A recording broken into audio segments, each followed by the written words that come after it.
Mas hoje, o aniversariante é o Livro dos Espíritos.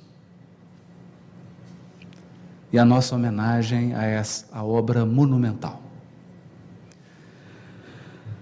Desencarnou em 1804 o filósofo Immanuel Kant, da Prússia. E Kant deixou escrito essas luminosas palavras. Desencarnou exatamente no mesmo ano em que nascia Allan Kardec. Disse ele: duas coisas me enchem a alma de admiração e respeito. Admiração e respeito. O céu estrelado sobre mim e a lei moral dentro de mim. Dois exemplos, na visão do filósofo prussiano Kant, dois exemplos da suprema ordem.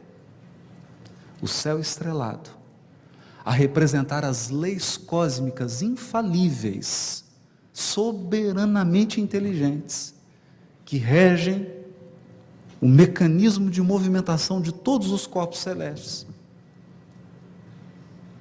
que se apresenta como numa noite belíssima dessa de Campo Grande, aos nossos olhos, sobre as nossas cabeças, a suprema ordem da lei natural. E dentro de nós, essa ordem desconhecida, inexplorada, pouco meditada, que é a ordem moral. Immanuel Kant também teria a oportunidade de dizer: a missão suprema do homem enquanto ser humano, a espécie humana, a missão suprema do homem é saber o que precisa para ser homem, para ser um ser humano. E diria também Kant: a moral, propriamente dita, não é a doutrina que nos ensina como sermos felizes. A moral é a doutrina que nos ensina como devemos tornar-nos dignos da felicidade. Porque a felicidade pressupõe dignidade moral para usufruí-la com integridade. Pensando nessas páginas de Kant, nos voltamos para o nosso tema: as leis morais e o Evangelho. Há muitos anos atrás, escuto que Allan Kardec, na sua sabedoria, no seu espírito pedagógico, soube devassar o mundo invisível e sair de lá sem nenhum devaneio, sem nenhum misticismo, como bem pontuado pela Darlene, sem nenhum tropeço. Voltou do contato com os espíritos e com a realidade espiritual, voltou sóbrio, tal como entrou. Razão pela qual Francisco Cândido Xavier iria dizer: tratar-se de um dos apóstolos mais lúcidos do Cristo, Allan Kardec, dos mais lúcidos. Penetrou no indevassável, penetrou em locais em que muitos místicos se perderam, na tolice, na puerilidade e, por que não, numa confusão de palavras e de terminologias. Kardec soube penetrar e sair de lá com essa portentosa obra que é o Livro dos Espíritos, com uma didática que com certeza, seguramente, deixou muito feliz o seu orientador Pestalozzi. Há muitos anos ouço dizer que o Livro dos Espíritos, nos seus 4 livros, das causas primeiras, o mundo dos espíritos, ou o mundo espírita, livro 3º, as leis morais, e livro 4º, esperanças e consolações, foi posteriormente desenvolvido. Cada um desses livros, de O Livro dos Espíritos, se desdobrou em uma nova obra da codificação. Assim, o livro 1º, das causas primárias, teve o seu desenvolvimento no livro A Gênese. O livro segundo, do mundo espiritual, teve o seu desenvolvimento no livro dos médiuns. O livro quarto, Esperanças e Consolações, teve o seu apogeu, a sua explicação, na obra Céu e Inferno. E o livro terceiro, As Leis Morais, teve o seu desenvolvimento, a sua explicação, na portentosa obra O Evangelho segundo o Espiritismo. Confiando então nessa relação, preparamos a nossa reflexão da noite. Mas, sabedores de que Kardec enumerou diversas leis morais, tivemos a ousadia aqui de agrupar essas leis morais em 3 conjuntos. 3 conjuntos. É um critério. Não estamos impondo nenhum critério. É apenas uma maneira para facilitar a nossa reflexão e a nossa reverência ao terceiro livro, de O Livro dos Espíritos. No primeiro grupo, então, estariam aquelas leis que dizem respeito à relação do homem com Deus.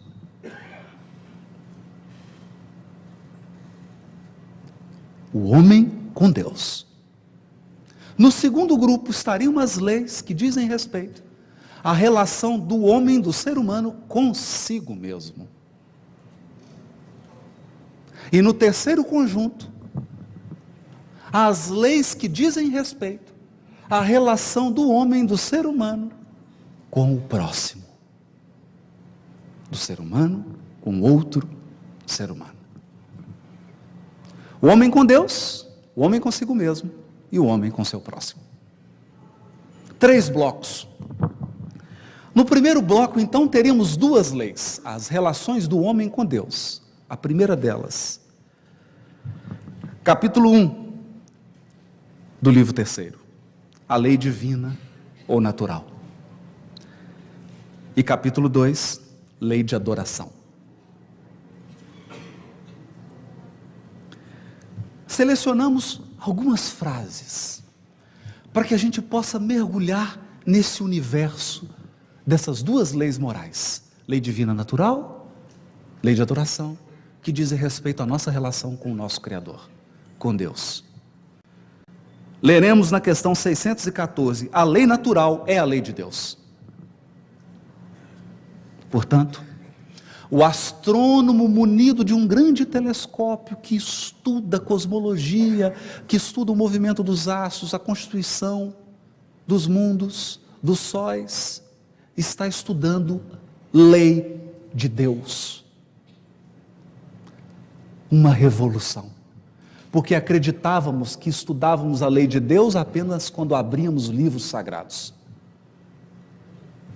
Vem então o Livro dos Espíritos trazer uma nova perspectiva para o progresso humano. Estuda a lei divina quem olha para a natureza. Assim, o físico, o médico, o biólogo, o farmacêutico, o engenheiro, o agrônomo, estão em um trabalho de estudo da lei divina. A lei natural é a lei de Deus, questão 614. Na 615, a lei de Deus, dizem os Espíritos, é eterna e imutável, como o próprio Deus. Não uma lei sujeita a caprichos, não um Deus temperamental, agora um Deus inteligência suprema, amor supremo, que em função da sua perfeição, cria leis perfeitas, imutáveis, eternas. Questão 617. Extraordinária. Todas as leis da natureza são leis divinas, visto que Deus é o autor de todas as coisas. Deus é o autor de todas as coisas. O sábio estuda as leis da matéria. O homem de bem estuda e pratica as leis da alma. Kant deve ter voltado do mundo espiritual e aplaudido. Porque é exatamente esse o sonho dele. Não sei se ele imaginava que a ordem sobre a sua cabeça e a ordem dentro do seu coração eram a mesma lei. O que os Espíritos dizem aqui é que o físico quântico e o espírita estudando o Evangelho segundo o Espiritismo estão fazendo a mesma coisa. A mesma coisa. Porque não existe um Deus que cria as leis da física e um Deus que cria a lei moral. O autor é o mesmo. E se eu não estiver enganado, se eu estiver, por favor, me corrija. Identifica-se um autor pelo seu estilo. Deus deixa gravado na sua obra, imutável e eterna, os seus atributos.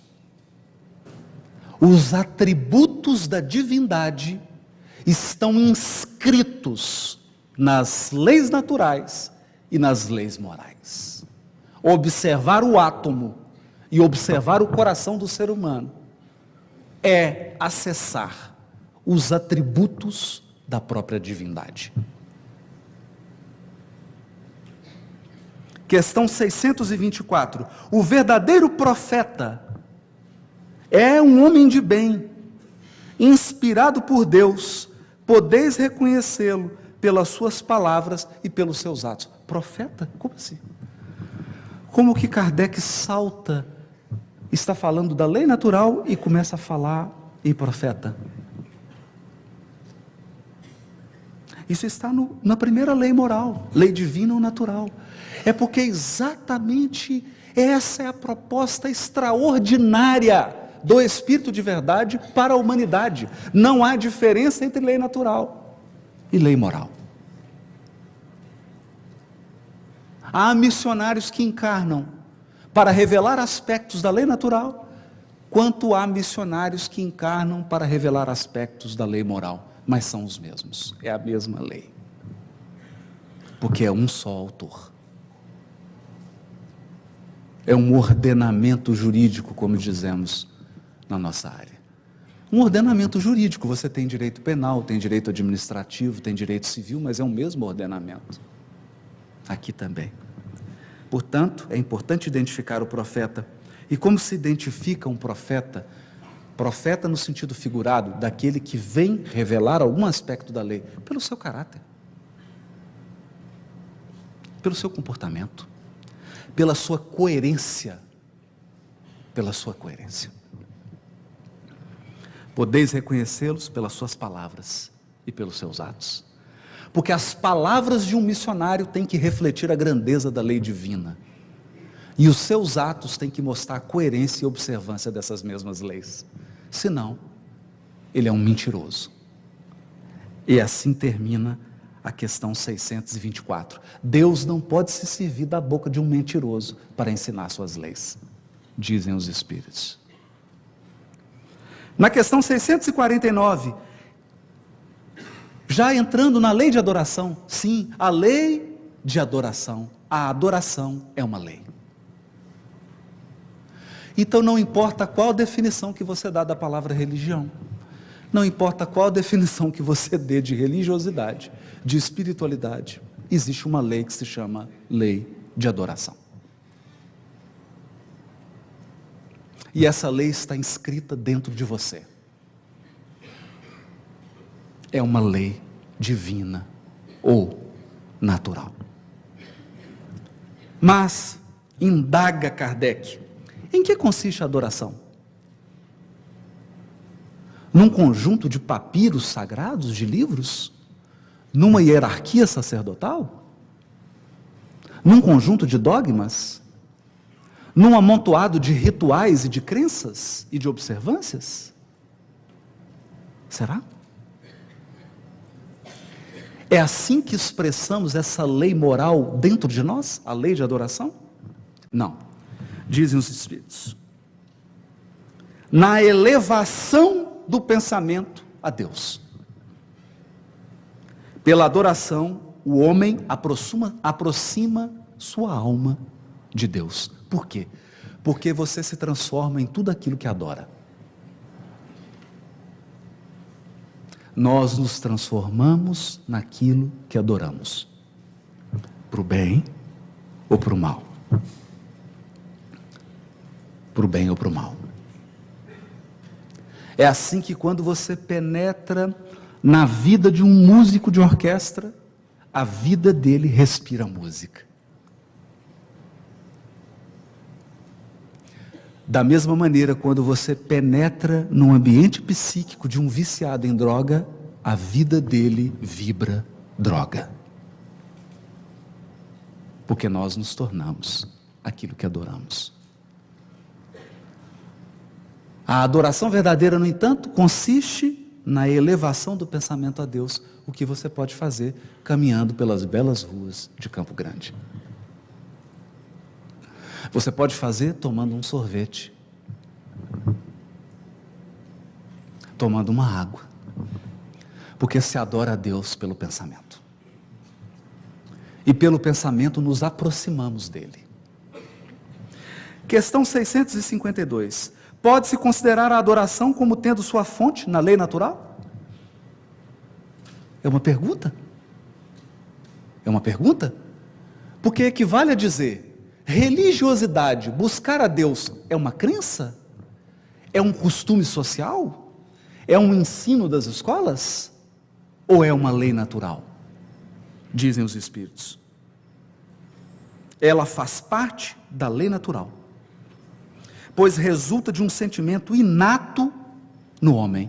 Inato. Independe de onde você nasceu, da língua que você fala, da cor da sua pele e da educação que você recebeu. É um sentimento inato. É por isso que encontramos a adoração entre todos os povos, embora de formas diferentes, porque as formas variam ao infinito. Sempre. Questão 653. A verdadeira adoração é a adoração do coração. Em todas as vossas ações, lembrai-vos sempre de que o Senhor vos observa. Deus é o grande observador. Ele é a presença imutável e eterna.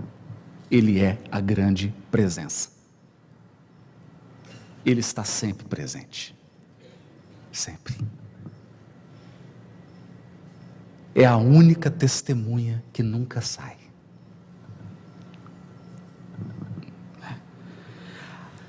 A prece, questão 659, é um ato de adoração. Orar a Deus é pensar nele, é aproximar-se dele, é pôr-se em comunicação com ele. Isso é a resposta dos Espíritos. Pela prece podemos fazer 3 coisas: louvar, pedir e agradecer. Louvar, pedir e agradecer. Comunicação com Deus. A prece, então, a partir da questão 659 do Livro dos Espíritos, é elevada a um patamar nunca dantes abordado. Porque a prece sempre foi vista, na maioria das vezes, como um trecho de uma liturgia religiosa. Aqui o Livro dos Espíritos retira a prece do ambiente litúrgico e devolve a prece ao seu local de origem, um ato de comunicação. Comunicação com o próprio Deus, pelo pensamento. Pois bem, aí está a lei divina natural e a lei de adoração, dizendo dos nossos deveres para com Deus.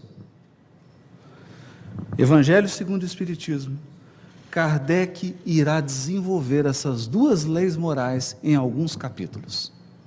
É a nossa proposta. Capítulo 1, não vim destruir a lei. Como termina? Qual o último item do capítulo 1 de O Evangelho segundo o Espiritismo? A aliança entre a ciência e a religião. Por quê? A aliança entre a ciência e a religião. Porque a lei natural e a lei divina é a mesma. Então são apenas dois enfoques diferentes, por que eles têm que brigar?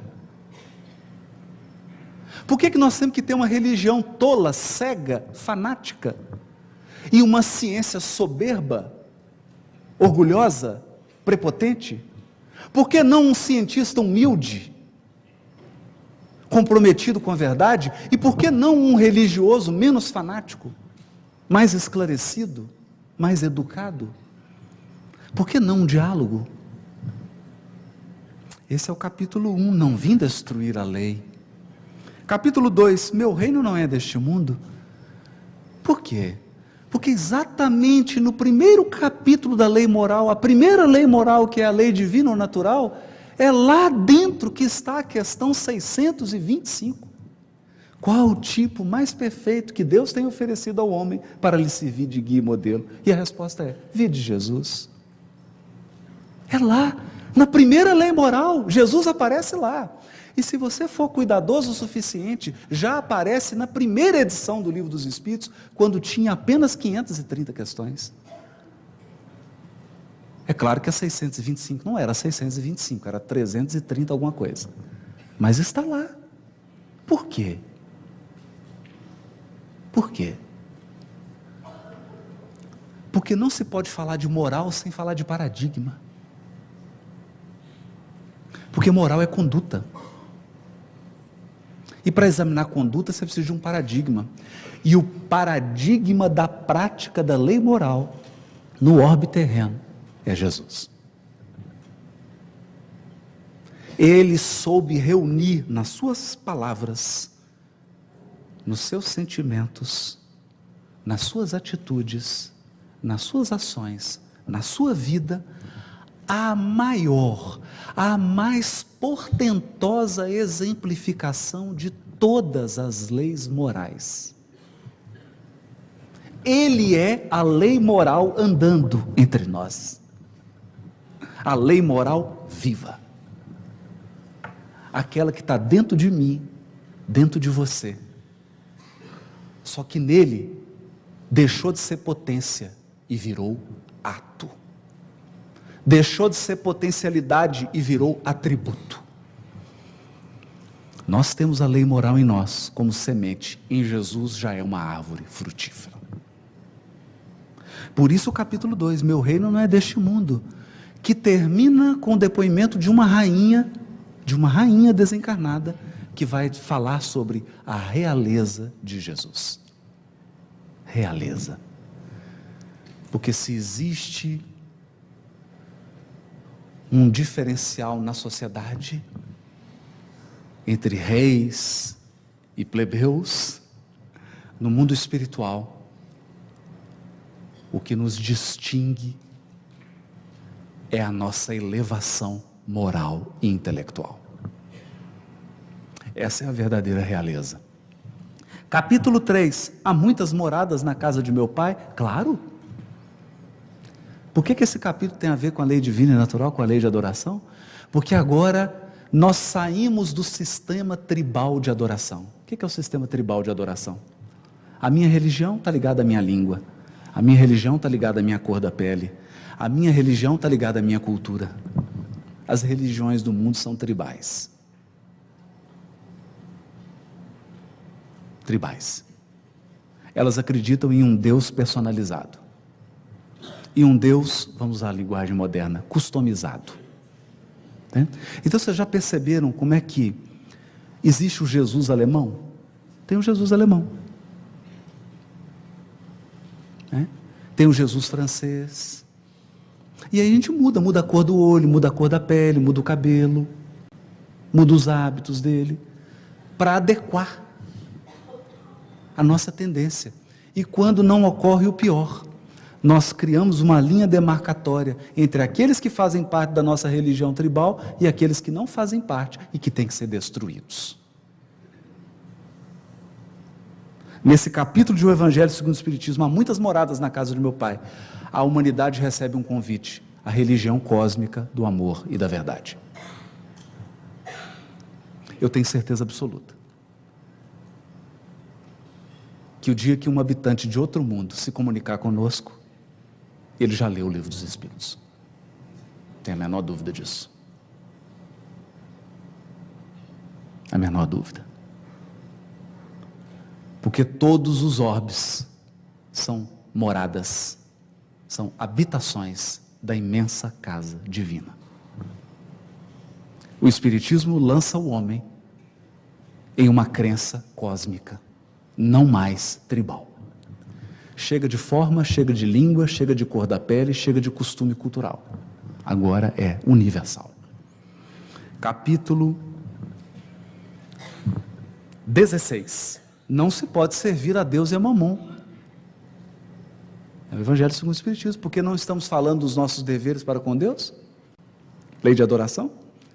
Então, como que eu posso adorar a Deus e a Mamon, o Deus da riqueza? O mundo de hoje,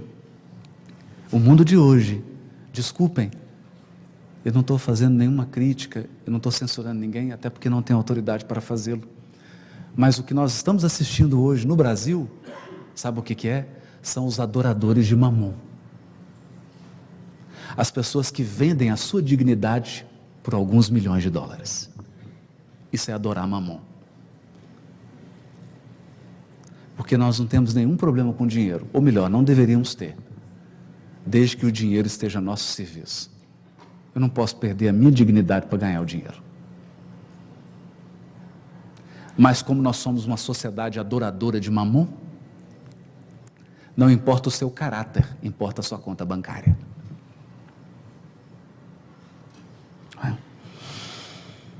Capítulo 19, a fé transporta montanhas. Sim, transporta montanhas. Mas não pense que são apenas montanhas de obstáculos. Porque quando Jesus conversou com a mulher samaritana, ela perguntou para ele, mas eu estou confusa. Os samaritanos dizem que a gente deve adorar a Deus aqui no Monte Gerazim, em Samaria. E vocês, judeus, dizem que Deus tem que ser adorado no Monte Sião, em Jerusalém. Jesus fala, mulher, vem o dia em que Deus será adorado, nem nesse monte, nem no outro, mas em espírito e em verdade. Ou seja, a fé verdadeira remove montanhas. Porque onde tem alguém fervoroso, tem uma montanha. O espírita verdadeiro sabe que onde ele entra, o ambiente se torna espiritual. Ou pelo menos deveria. Porque a fé transporta montanhas. Capítulo 27. Pedi e obtereis. É claro, porque se a prece não está na lei de adoração, a prece não é um ato de comunicação com Deus? Não é um ato de comunicação, dizem os Espíritos? Questão 659. Pois bem, Kardec escreve então um capítulo. Pedi e aquilo que você crê. Na oração você expressa aquilo que você pensa. Seus conceitos e suas ideias, atentamente a coletânea de preces de Kardec, e nós veremos que nas preces elaboradas por Kardec há uma verdadeira aula de Espiritismo. Todos os conceitos fundamentais do Espiritismo estão nas preces elaboradas por Kardec, na coletânea. Por quê? Porque nós oramos conforme acreditamos. Ou como diz o ditado completo, lex orandi statutate legem credendi. A lei da oração estabelece a lei daquilo que você acredita. Então Kardec coloca nas nossas bocas todos os princípios fundamentais do Espiritismo, para que a gente, ao orar, não esqueça os fundamentos da doutrina espírita. É um pedagogo ou não é? É um pedagogo. E assim se encerram 1, 2, 3, 4, 5, 6, 7 capítulos de O Evangelho segundo o Espiritismo, dedicados a duas leis morais, lei divina natural e lei de adoração. 7 capítulos para explicar 2, numa lógica extraordinária, resumindo as obrigações do ser humano para com Deus. Agora vamos, obrigações do ser humano para consigo mesmo. Quais são as leis morais que expressam os nossos deveres para conosco mesmo? Primeira lei, capítulo 3 do Livro dos Espíritos, lei do trabalho. Lei do trabalho. Porque ninguém progride, ninguém evolui sem trabalho. Tem muita gente que acredita o contrário, mas não é, gente. É uma lei. A lei do trabalho é uma lei divina. Estão ensinando nas escolas que você conquista, você se torna alguma coisa sem esforço. Mas isso é uma mentira. A lei do trabalho é uma lei divina. Lei de reprodução. Sim, lei de reprodução. Lei de conservação. Lei de destruição. E coroando, perfeição moral. Que é o capítulo 12. É o capítulo 12, está lá finalizando as leis morais. A perfeição moral. É a nossa finalidade, mas é também uma lei. O aperfeiçoamento dos seres e das coisas é uma lei divina. Nada na criação permanece sem progredir. Nada. Tudo na criação está em processo de aprimoramento. Sobretudo os seres inteligentes. Estão em constante processo de aprimoramento, caminhando para a perfeição moral. Perfeição moral. Então, lei do trabalho, lei de reprodução, lei de conservação, lei de destruição e perfeição moral são aquele conjunto de leis que expressam os nossos deveres para conosco mesmo. É os deveres que eu tenho para comigo.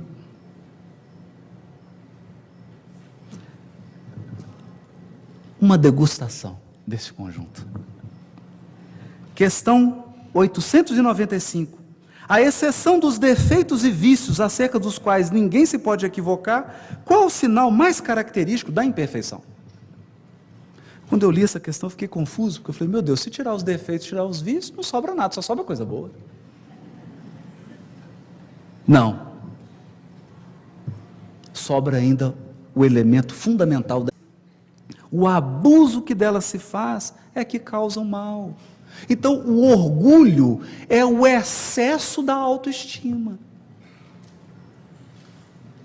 O egoísmo é o excesso do interesse pessoal. Todas as demais paixões são excessos. Na base das paixões, há sentimentos e potências dignas de serem desenvolvidas. Mas elas precisam de quê? Questão 917. Serem tratadas como cavalos bravos, dizem os Espíritos, que precisam ser domados. Questão 917, os Espíritos dizem assim, de todas as imperfeições humanas, a mais difícil de extirpar é o egoísmo. Egoísmo, que é o apego excessivo da alma ao próprio bem. Apego excessivo da alma ao próprio bem. Porque resulta da influência da matéria, influência de que o homem, ainda muito próximo da sua origem, não pôde libertar-se, já que tudo concorre para mantê-la. Olha o que os Espíritos estão dizendo. Tudo contribui para desenvolver o egoísmo em nós. Sua organização social, sua educação, suas leis. Tudo. As nossas leis, a nossa organização social, a nossa educação contribuem para desenvolver o nosso egoísmo.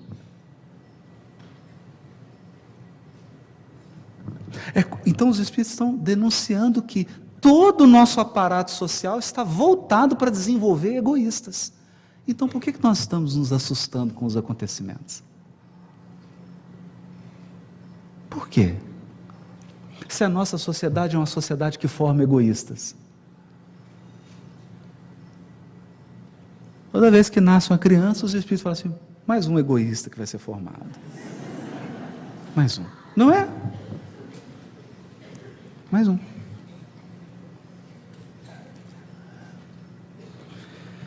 O egoísmo se enfraquecerá com a predominância da vida moral sobre a vida material. Vida moral sobre a vida material. Olha aqui, porque o que está acontecendo? Por que o egoísmo está tão grande hoje?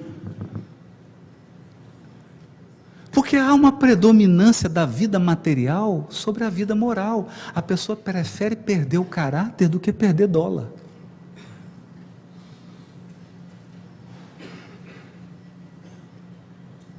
Entende? Quando eu era pequeno, meu avô dizia assim: meu filho, perca dinheiro, mas não perca seu nome. Hoje é o contrário. Hoje a mensagem silenciosa é: filhinho, perca tudo, menos dinheiro. Não é? Porque o dinheiro é aqui como símbolo daquele elemento que nos propicia um mergulho delicioso na vida material. Entende? Um mergulho maravilhoso. Você encarna e olha a expressão de Emmanuel, abre aspas. A gente encarna e se afoga na carne. Se afoga. Se afoga. Isso você só sai do afogamento quando desencarna. Aí toma um susto. Não é? Então tá. Sobretudo, olha só. Então o egoísmo se enfraquecerá com a compreensão que o Espiritismo vos dá sobre o vosso estado futuro real, e não desfigurado por ficções alegóricas. Então a doutrina espírita não trabalha com ficção alegórica. A gente não fica aqui, estou vendo um duende. Há uma descrição madura do mundo espiritual. Há uma descrição madura da relação do mundo espiritual com o mundo físico. Então, quem se aprofunda no estudo da doutrina, amadurece no trato com a questão espiritual. Amadurece. E esse amadurecimento leva a uma perspectiva de vida futura. Perspectiva de vida futura. Então eu alinho a minha vida atual com a vida futura. Eu alinho. Porque eu estabeleço uma cadeia de prioridade. De prioridade. Eu não coloco aquilo que é temporário, aquilo que é perecível como prioritário. Porque eu sei que eu vou perder. Então esse é o papel educativo. Então Kardec pega essas leis morais, que são 5, lei do trabalho, lei de reprodução, lei de conservação, lei de destruição e perfeição moral, e as desenvolve no Evangelho segundo o Espiritismo. São as leis que dizem respeito à nossa relação, a relação do homem consigo mesmo. Quais são os capítulos? Olha que interessante. Desenvolvendo o capítulo da perfeição moral, Kardec estabelece capítulos 5, 6, 7, 8, 9 e 10 do Evangelho segundo o Espiritismo. Quais são esses capítulos? As bem-aventuranças. Bem-aventurados os aflitos, os pobres de espírito, os que têm puro coração, os mansos e pacíficos e os misericordiosos. Porque essas bem-aventuranças são exemplos de atributos da pessoa que está a caminho da perfeição moral. Então não é apenas eu vou ficar parecendo aqui torcedor de tiete, de camisa, né? Mas tem hora que dá vontade de tietar mesmo o Livro dos Espíritos. Eu vou fazer o quê? Eu não torço para nenhum time, então torço para o Livro dos Espíritos. Então aqui a gente tem que fazer uma tietagem, porque é uma consistência. Você compara que os capítulos do Evangelho segundo o Espiritismo, o capítulo do Livro dos Espíritos, é de uma consistência. É de uma solidez. É algo que a humanidade nunca teve. Todos os demais filósofos, todos os demais sistemas apresentaram propostas fragmentárias. Aqui nós temos uma apresentação robusta, consistente. Eu não estou dizendo que ela não está aberta a crescer, a progredir, não é isso, nós não somos fundamentalistas. Mas a base está mais do que consistente.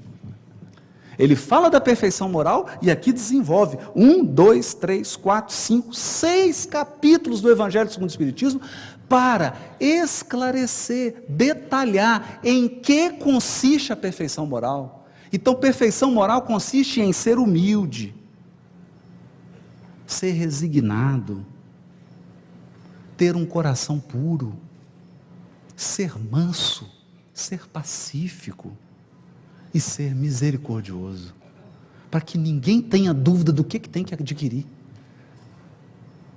Não é? E aí ele desenvolve mais, capítulo 17, sede perfeitos. Então há um capítulo no Evangelho segundo o Espiritismo para desenvolver o capítulo perfeição moral. Há outro capítulo, o 23, que é estranha moral. Por que estranha moral? Porque Kardec precisava examinar aqueles textos do Evangelho que aparentemente parecem contradizer as leis morais. Aparentemente. Então ele dedica um capítulo estranha moral para dizer, cuidado, não fica interpretando o Novo Testamento ao pé da letra.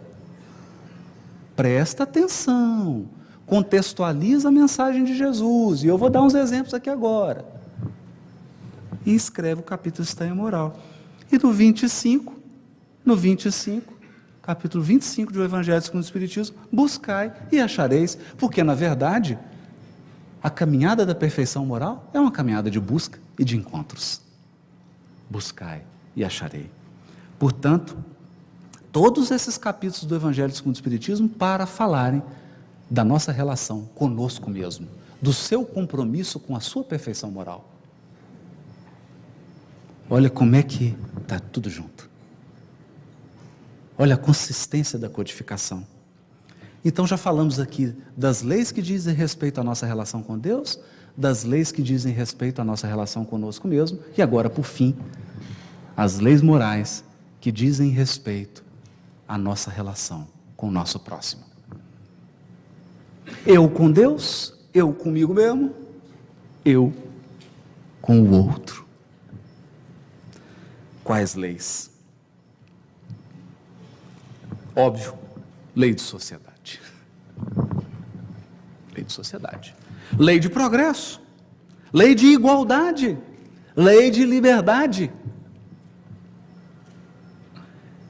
E por fim, a magna lei de justiça, amor e caridade, que é uma lei só.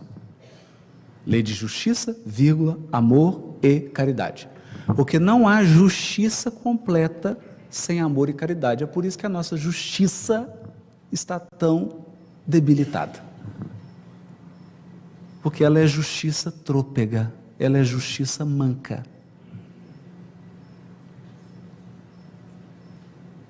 Ela pune, mas ela não educa.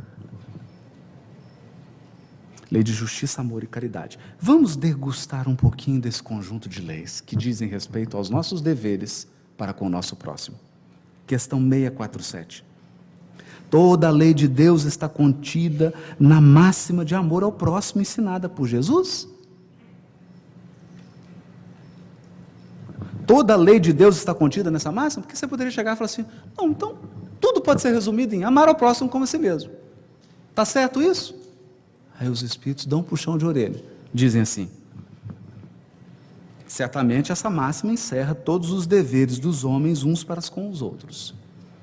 Mas é preciso mostrar a eles a sua aplicação, pois do contrário, deixarão de praticá-la, como fazem até hoje. Aliás, a lei natural abrange todas as circunstâncias da vida.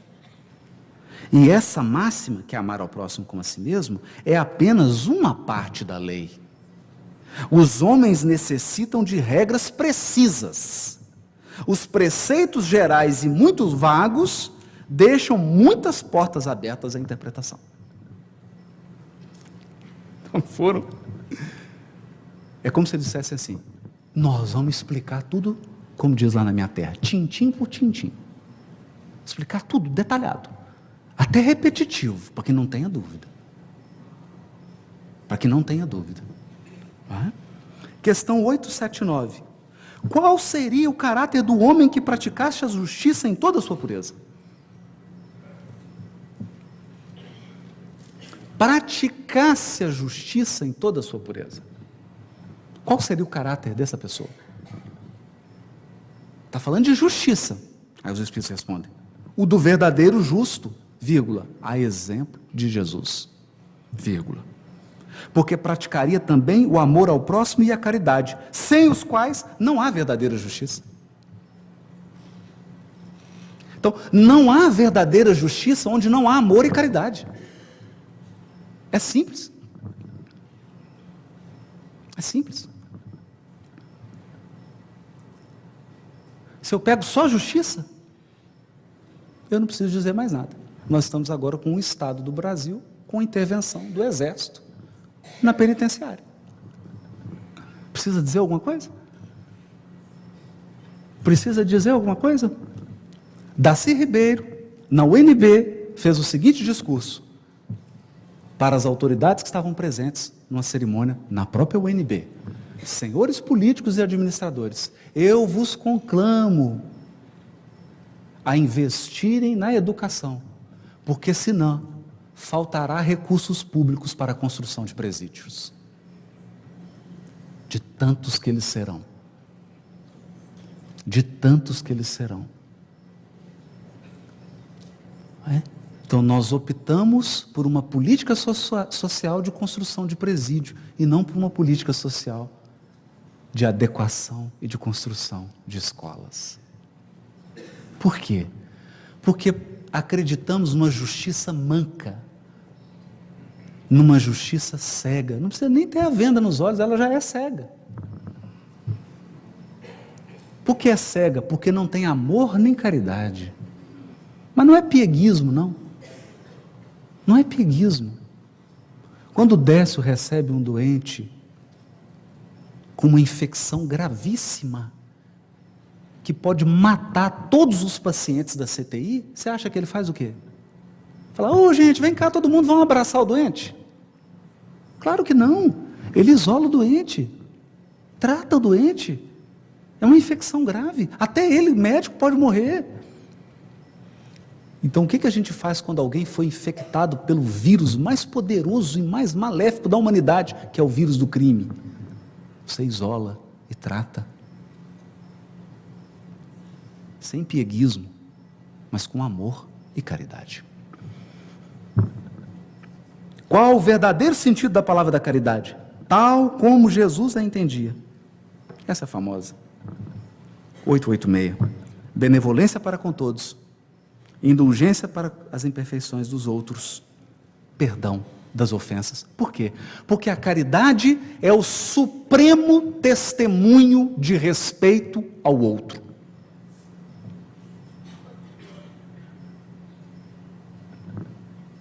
É a suprema devoção ao direito do outro. Por isso que ela se ergue nesse tripé: benevolência, indulgência e perdão. Benevolência porque se eu já aproximo do outro com má vontade e querendo destacar as sombras dele, não vai dar certo. Indulgência porque se eu não tenho paciência para com as imperfeições do meu próximo, quem terá com as minhas? E como é que se educa alguém sem paciência com os erros e com as imperfeições? E perdão, porque toda criatura imperfeita fere como um escorpião. Toda criatura imperfeita fere como um escorpião. Então, se você não tiver perdão, você não consegue viver a lei de sociedade. Você se isola e vai viver numa ilha deserta. Robinson Crusoe. Para que ninguém fira você. Para que ninguém te magoe. Para que ninguém te afronte. Para que ninguém te critique. Você vai viver isolado. Então, Kardec desenvolve essas leis no capítulo 6. O primeiro capítulo que vai desenvolver a lei de sociedade, lei de progresso, lei de igualdade, lei de liberdade, lei de justiça, amor e caridade. Qual capítulo? O Cristo Consolador, é claro. Porque se Jesus é o tipo mais perfeito que Deus tem oferecido ao homem para servir de guia e modelo, ele haverá de ser também o maior modelo de caridade. E ele o é. Sabe por quê? Porque ele é um Cristo Consolador.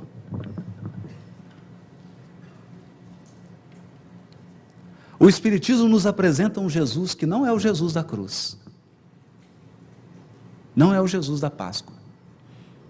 Não é o Jesus dos ovinhos, muito menos dos ovinhos de Páscoa. O Jesus que o Espiritismo nos apresenta é o tipo, o modelo, o CEO da Terra. O comandante da embarcação, o presidente da companhia e o educador por excelência. Portanto, ele nos ensina a lei de justiça, amor e caridade, sendo ele mesmo o Consolador, o Cristo Consolador.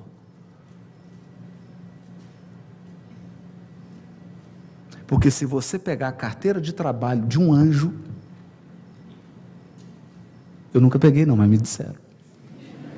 Você abre, está lá escrita a função dele. Sabe qual que é a função dele?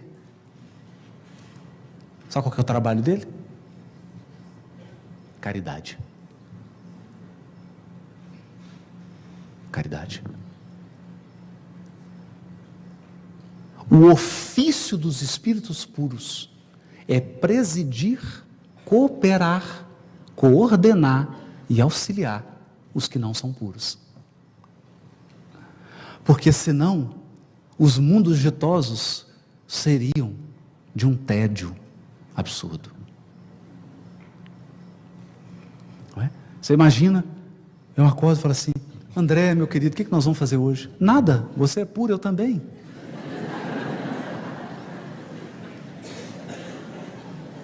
Mas não tem nenhuma imperfeição para a gente lutar? Não, nós já superamos isso, não temos mais imperfeição moral. Olha, o que nós vamos fazer? Contemplar? Rapaz, estou cansado já de contemplar. Não, não tem isso.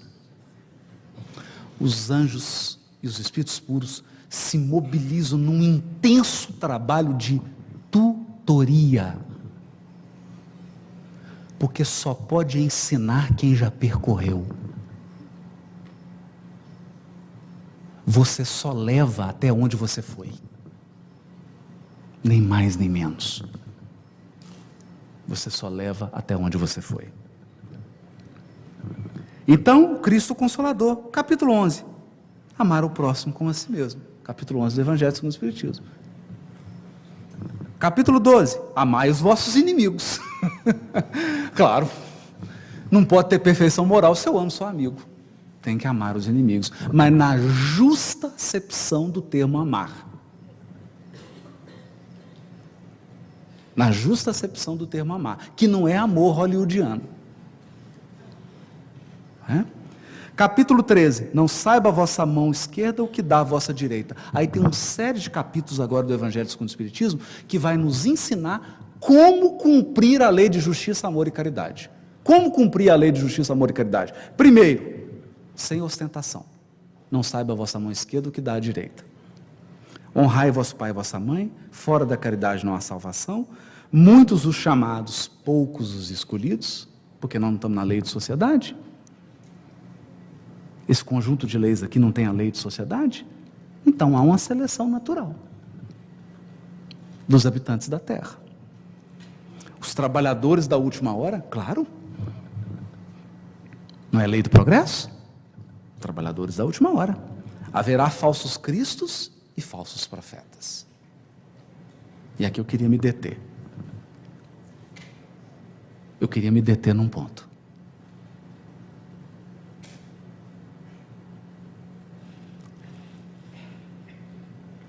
O que mais se vê no mundo, o que mais se vê, é a pessoa trocando diamante por cascalho.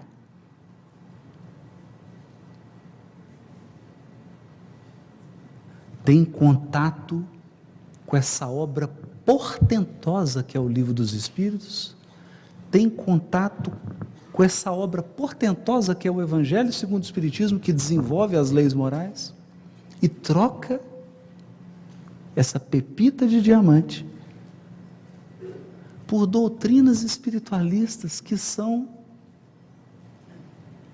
na melhor das hipóteses, pueris, de tão incompletas.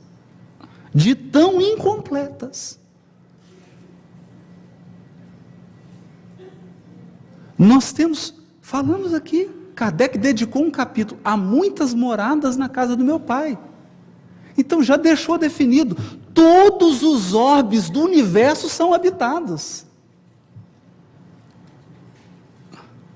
E tem gente que troca todo esse conjunto para perseguir disco voador.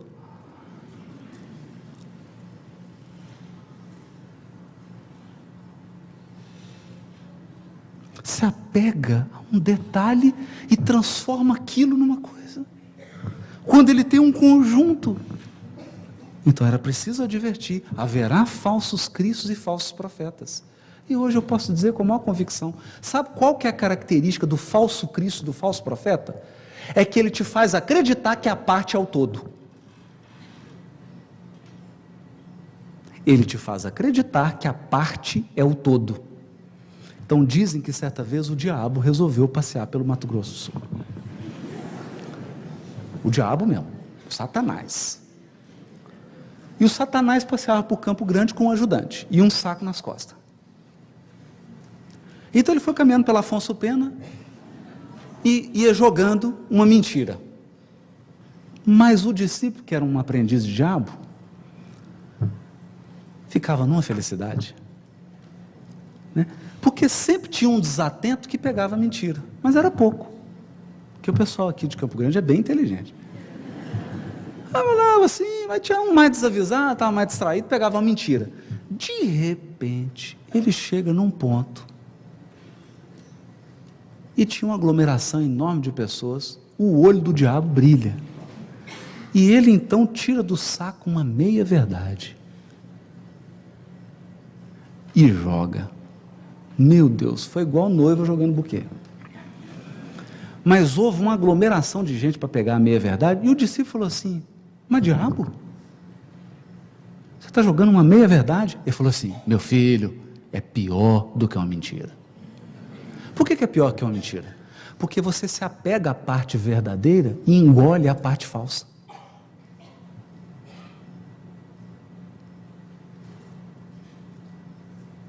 Engole.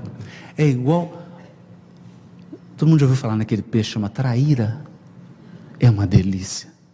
Ô peixe gostoso. Mas vai ter espinho assim, meu Deus do céu. Então você dá aquela bocada, aquela carne suculenta, na hora que você repara, tem um espinho no meio da sua garganta.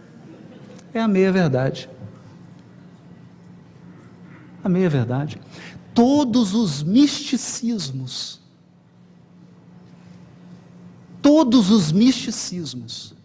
são um misto de verdade e mentira.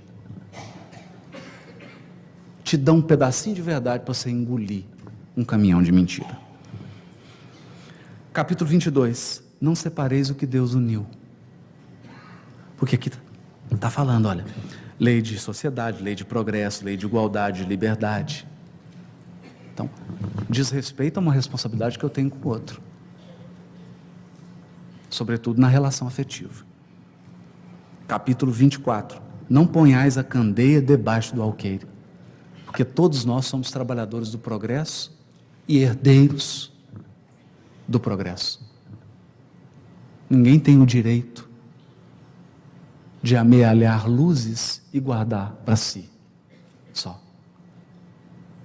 Todos temos o dever de espalhar as luzes que nós recolhemos. E termina com dai de graça o que de graça recebestes. Mostrando que a prática da lei de justiça, amor e caridade tem que ser uma prática desinteressada. Por quê? Porque a maior marca da imperfeição moral é o interesse pessoal. Se eu misturo o interesse pessoal com a prática da caridade, aí fica uma coisa esquisita, estranha.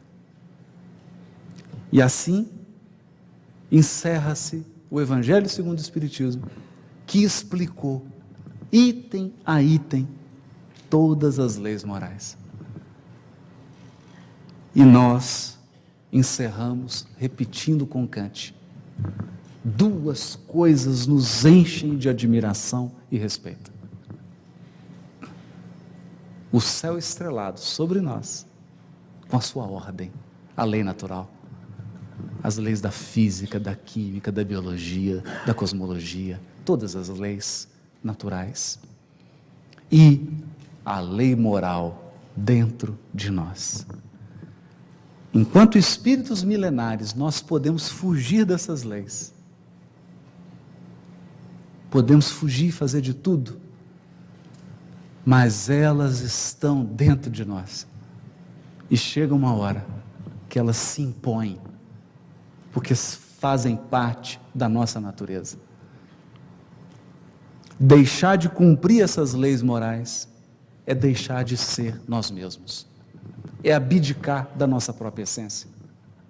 Então, meus amigos, quando nós falamos de Jesus, quando Kardec aponta para o aspecto religioso e aponta Jesus, eu sei que aqui, muitos de nós, espíritos que já tiveram 10, 12 encarnações no catolicismo, estão cheios de hábitos. Alguns aqui tiveram 2, 3, 4 encarnações no protestantismo. Outros aqui, dezenas de encarnações no judaísmo, na religião muçulmana. Então é natural que a gente estranhe isso aqui tudo.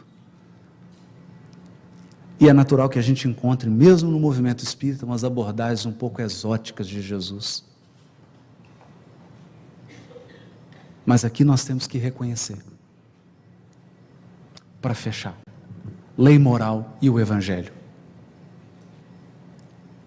Ao traduzir o Novo Testamento, eu aprendi algo que mudou a minha perspectiva. No 2º capítulo do Evangelho de Lucas, Lucas diz assim: o Evangelho de Deus. E eu sempre aprendi, porque nasci numa família, fui catequizado, fiz crisma, né? Mês depois de eu fazer crisma, recebi o livro Nosso Lar, me tornei espírita, logo que acabei de ler o livro. Por desespero da minha mãe, né? Então eu acreditava que o Evangelho é de Jesus.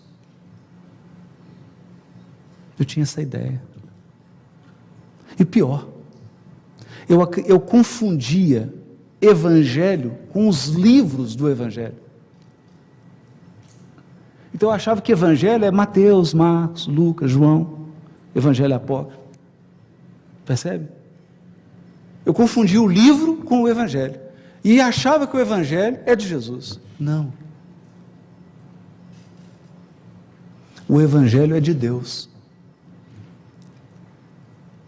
E Deus não tem mão. Não tem boca. Não se assustem com isso. Nem dente, nem nada. Deus é incorpóreo, questão 13 do Livro dos Espíritos. Incorpóreo, ele não tem mão, então ele não escreve. Deus não escreve nada. Então como é que ele mandou o Evangelho para a gente? Sabe qual que é o Evangelho de Deus? É a própria pessoa do Cristo.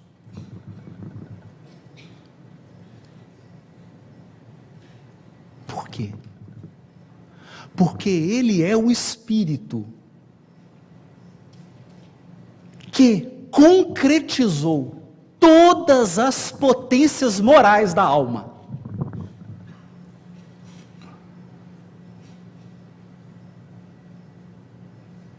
Concretizou. A figura dele é a síntese da lei moral. Por isso, para nós, ele é guia. Por que guia? Porque ele já completou o percurso que nós estamos iniciando, que é o percurso da perfeição moral. Ele já completou. E eu não sei você, eu prefiro um guia que saiba o caminho. Mas é uma preferência pessoal. Já passei muito aperto, principalmente em Natal, terra do André. Já passei muito aperto. Eu prefiro um guia que saiba o caminho. Segundo, ele é modelo. Modelo por quê? Porque ele é o nosso futuro.